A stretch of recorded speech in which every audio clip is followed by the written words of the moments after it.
di koalisinya Pak Prabowo misalnya itu kan kuat sekali sebenarnya. Partai pengusungnya banyak, kemudian dukungan politiknya juga luar biasa. Dugaan saya harusnya bukan 40% gitu kalau dari optimisme teman-teman kemarin. Bahkan harus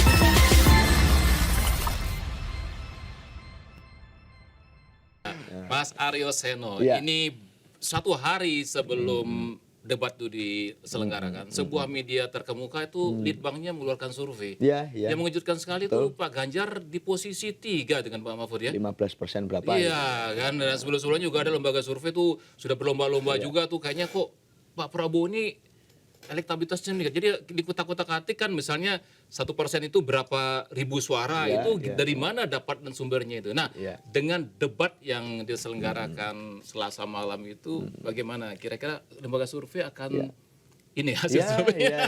Ya gini. Jadi kalau kita baca hasil survei kemarin ya, Pak, artinya kesimpulannya hanya satu. Sampai hari ini belum ada yang bisa mengklaim all in satu putaran. Jadi semuanya masih terbuka.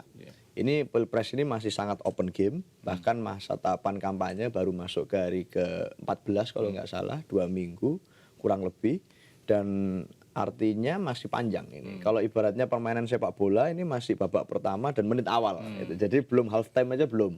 Maka masih banyak kemudian masyarakat yang ragu, pemilih yang akan mempertimbangkan itu bisa saja terjadi. Nah, saya berpikir Pak, di koalisinya Pak Prabowo misalnya itu kan kuat sekali sebenarnya.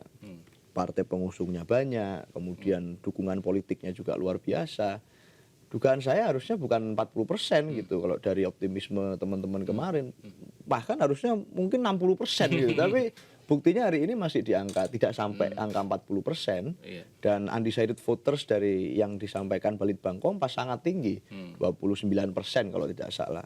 Artinya tidak semua pemilih Pak Jokowi di 2019 itu semuanya otomatis mendukung putranya beliau pada waktu maju. Masih ada banyak pertanyaan yang perlu dijawab perihal siapa calon presiden dan wakil presiden yang paling mampu untuk meneruskan seluruh yang baik dan memperbaiki yang harus disempurnakan.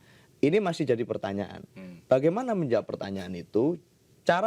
Metode paling efektif adalah dengan menghadirkan para calon itu di dalam debat-debat, dalam uji publik, sehingga masyarakat bisa tahu mana yang mewakili sesungguhnya spirit dari keberlanjutan program yang bagus selama ini dan mana yang hanya bermain di hegemoninya, hegemoni ketokohannya, tidak bermain di dalam spirit dasarnya. Debat kemarin menunjukkan bahwa masing-masing capres ini bisa menampilkan apa sebenarnya yang dia bawa. Sekedar hegemonikah, apakah membawa esensi yang lebih dasar, apakah menjadi antitesa, ini menjadi satu pemandangan yang bisa dilihat secara utuh, baik secara performa, secara karakter, secara program, dan kita jadi senang gitu ya. Artinya di undecided voters yang masih tinggi ini masih ada 4 kali lagi debat, pasca debat pertama kemarin. Ini akan jadi kesempatan bagi banyak orang untuk menguji secara sangat objektif. Siapa yang paling oke, siapa yang paling performanya baik, dan siapa yang paling bisa melanjutkan kebaikan yang dulu ada, siapa yang bisa memperbaiki yang kurang baik. Ini akan tampak betul. Jadi kita percaya debat-debat semacam ini memang penting. Dan kalau bisa tidak hanya debat KPU, tapi di kampus-kampus, di tempat-tempat di mana anak muda kumpul, ini lebih banyak undangan-undangan seperti ini bagi para kandidat. Saya rasa itu Pak. Jadi Mas Gerdi, saya tuh punya materi stand up comedy ya. Mungkin kalau nggak tahu saya stand up comedian juga. Yaitu waktu saya bilang begini, perlu dibikin lembaga survei untuk mensurvei lembaga survei. Jadi perlu bikin lembaga survei untuk mensurvei lembaga survei. Dan sebelum debat kemarin viral juga videonya Mas EF Saifullah Fatah ya, CEO Polmark itu juga kayaknya berbeda tuh dengan kebanyakan survei yang lain mengatakan nggak sampai 40% Prabowo, kemudian juga Ganjar dan Anies sudah di atas 20% gitu. Nah,